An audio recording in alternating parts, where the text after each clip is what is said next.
Hello folks, and welcome back. Hope everyone's fish and ponds are doing well, especially now that the weather has started to turn for the winter. So I thought now would be a good time to look at what I do to get my ponds ready for winter. And also some of the work that's been happening around the filter house. We're also going to start the monthly pond heating updates and look at how much it costs me to heat this koi pond over the winter. Before we get into that though, you'll remember from one of my earlier videos how I've been turning my filter house into a home office. I needed to add a window to bring more light into the room. So I eventually found one on Facebook Marketplace for an absolute bargain, only 10 quid, but it was the wrong colour. I wanted it anthracite grey. So a tin of UPVC paint later, I then built a frame for the window and carefully measured and cut out a hole in the side of my filter house. And of course it was raining when I did this. And there you go, Mr. Window in place. Looks really smart, I think. I'm really pleased with it. I think it blends in quite well with the rest of the pond. Look at that. It's not a bad view, is it, from your desk to work from? It's going to be amazing when it gets round to the summer again. I'll be able to sit here at my desk, open the window, I'll be able to look out over the pond and see the fish and even feed them. Moving on now to what I do to get my pond ready for winter. You'll have seen from my previous videos that I cover my pond in polycarbonate sheets. You don't need to cover a pond, but there are benefits, as it stabilises temperatures and takes the wind chill off, and if you're heated like me as well, it helps you save money. I've treated the fish this year, and I've bought new covers that are thicker. These are 25mm, so they should trap and retain in more heat and lower my costs. To give the covers some support, I build a simple timber frame that goes underneath them that stretches across the pond. This just gives them some extra support, like if we get a load of snow in the winter, so they don't fall and collapse in on themselves. Before the covers go on though, I like to make sure the pond's really clean for the winter ahead, so give the whole thing a good vacuum out.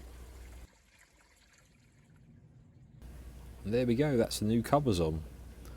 They're a lot tighter and better fitting than my older covers that I was using, and with the extra thickness in them as well, they should help trap in and retain more heat. That should lower my cost this winter. I'd build a separate little bit on the end there to go over the outlet from the filter house, and I added a separate hatch here where I can hand feed my fish over the winter months and keep an eye on them. I'm hoping these covers are going to be a good investment, and over time they'll help lower my heating costs and then eventually pay for themselves. It's time to pay some attention to the rest of the filter house, which looks like an absolute bomb site at the moment, but there's a good reason for that. What I want to do is insulate in between all these gaps here on the walls and on the ceiling, just so I can trap some extra heat in here over the winter months. So what I've been doing is using these boards of 50mm Celotex. It's really good insulation, and I've been carefully cutting it to the correct size and then fitting it in between all these gaps, and that will hopefully trap more heat in over the winter to help maintain pond temperatures, and also just make this a more comfortable, nicer space to work in. Okay, over to the pond heating update now. So this is my 12kW Thermatech inverter air source heat pump, and for the winter ahead I'm going to set it to 12 degrees. I think that's a good stable temperature for the fish over the winter.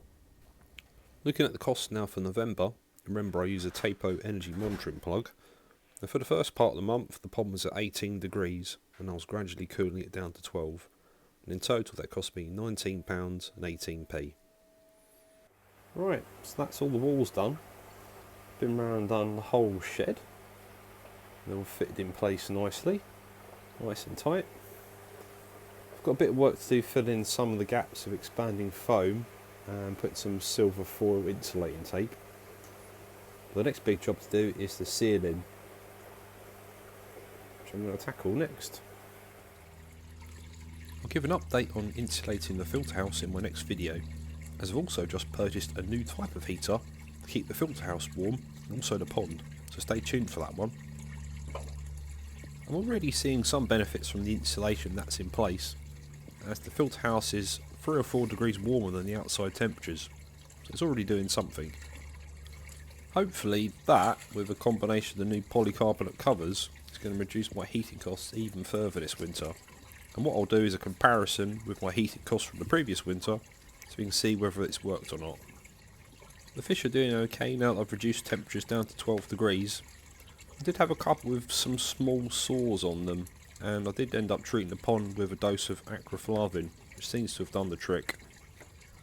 It's well worth paying close attention to your fish during the winter months, even if they are under covers, just to make sure there's no health problems that you need to take action on. Just want to say thank you to everyone who's watched my videos this year, and wish you all a very Merry Christmas and a Happy New Year.